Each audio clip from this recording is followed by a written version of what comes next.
ایک صاحب نے کہا میں حافظ قرآن ہوں لیکن قرآن بھول گیا ہوں، 40 سال سے زیادہ عمر ہو گئی، کوئی آسان طریقہ بتا دیں۔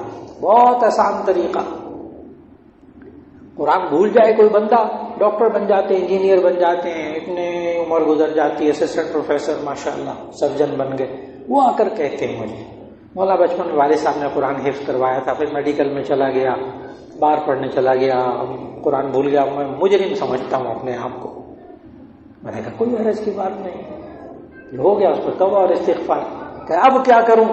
میں نے کہا جی اب یہ کریں کہ جن لائنوں والے میں قرآن مجید آپ نے یاد کیا تھا نا، 13 لائنوں والا، 16 لائنوں والا، اس قرآن مجید میں سے روزانہ ایک پارہ دیکھ کر پڑھنا ہے، اتنی اونچی آواز سے جیسے آپ استاد صاحب کو سناتے ہیں۔ میں نے کہا یہ کام کر سکتے؟ جی میں یہ کام کر سکتا ہوں۔ میں نے کہا جی آپ 6 مہینے یہ کام کر لیں، پھر میرے پاس آئیں۔ اور ایک پتہ پابندی کیا لگائی ان ڈاکٹر صاحب کے لیے، میں نے کہا ڈیٹ وائز پڑھنا ہے، یہ ذرا غور کیجیے گا، ڈیٹ وائز پڑھنا ہے۔ اگر آج 2 تاریخ ہے تو آپ نے دوسرا پارہ پڑھنا ہے، اگر آج 23 تاریخ ہے تو آپ نے 23واں پارہ پڑھنا ہے، ڈیٹ وائز۔ اس سے کیا ہوگا؟ 1 مہینے میں پورا قرآن دیکھ کر اونچی آواز میں پڑھے گا۔ 6 مہینے تو بڑی دور کی بات ہے، 3 مہینے کے بعد وہ صاحب آئے، کہنے لگے مجھے ابھی 70% یاد ہو گیا۔ اس لیے کہ انسان نے یاد کیسے کیا تھا؟ اسی طرح یاد کیا تھا نا، دیکھ کر بار بار دہرایا تھا۔ اچھا وہ ڈاکٹر صاحب نا دیکھ کر پہلے پڑھتے رہے 1 مہینہ 2 مہینے، پھر اس کے بعد تھوڑا سا کہتے ہیں میں نے آنکھیں اٹھا کر، قرآن سے آنکھیں اٹھا کر بھی میں نے دیکھا ذرا میں پڑھ سکتا ہوں کہ نہیں، تو پڑھنا شروع کیا۔ جو بچہ حافظ آپ بنائیں اس کو ڈیٹ وائز قرآن مجید، کیونکہ بچے نا بھاگتے کیسے ہیں، نوجوان بچے کیسے بھاگتے، تم 1 پارہ سنایا کرو روزانہ، 2 پارے سنایا کرو، علی صاحب آئیں گے 1 پارہ سنانا زبانی، بچہ اسے بھاگتا ہے، نہ وہ سناتا ہے، آہستہ آہستہ بھول جاتا ہے۔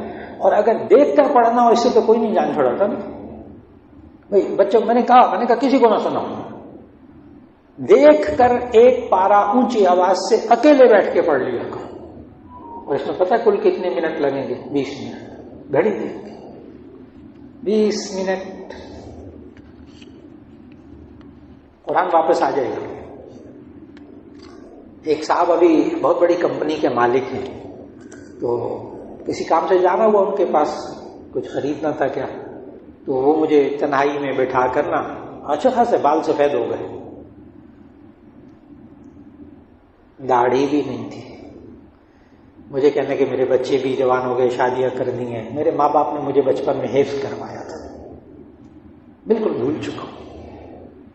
میں نے کہا اتنا شاندار آفس ہے آپ کا ماشاءاللہ، میرے دل خوش ہو گیا آفس دیکھ کر۔ بس اس آفس میں نا وہ والا قرآن مجید جس میں حفظ کیا تھا نا آپ نے، 13 لائنوں والا، 16 لائنوں والا، وہ یہاں رکھ لیں، اور 20 منٹ دیکھ کر آپ نے روزانہ 1 پارہ پڑھنا ہے۔ کہنے لگے وہ میں زبانی نہیں سنا سکوں گا، نہیں میری یادداشت ہی نہیں ہے۔